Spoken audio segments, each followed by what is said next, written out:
សុំនាងច្រៀងផ្ញើខំតែងតែស្ទើរអន្តន័យនិពន្ធកំណត់ក្មេងខ្ចីស្មារតីជាយាមរៀបរំចង់ចេះចង់ដឹងប្រាជ្ញាមិនវៃល្អគប់តែងបត់ស្នេហាភព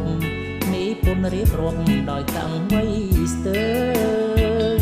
កនឡងយូរឆ្នាំយើងផ្ដើមស្នេហ៍ទាំងពងគ្នាពីអូនថាស្មងស្នេហាជួបគ្នាលូជីវិតខ្សែ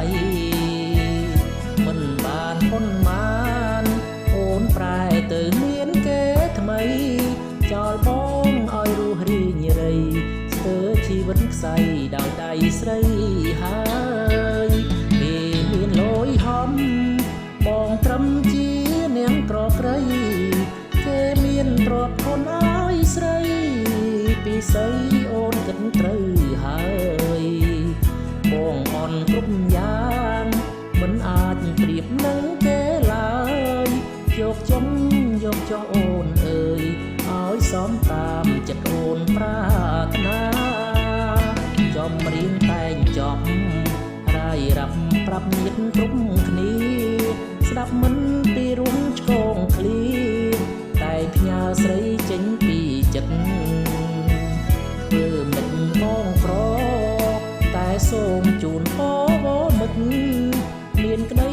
សុខមួយជីវិតបានប្តីចេះគិតថែនាងរហូត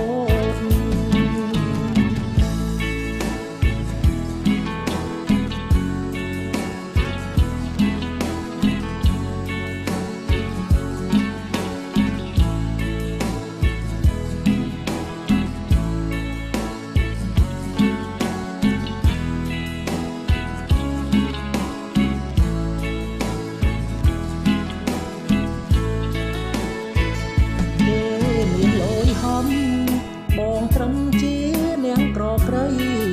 គេមានទ្រព្យធនឲ្យស្រីពីស្អីអូនគិតត្រូវហើយបងអន់គ្រប់យ៉ាងមិនអាចប្រៀបនឹងគេឡើយយកចុងយកចោអូនអើយឲ្យសមតាមចិត្តអូនប្រាថ្នាចំរៀងតែងចប់រាយរាប់ប្រាប់ញាតិគ្រប់គ្នាស្ដាប់មិនពីរួមឆ្កងឃ្លី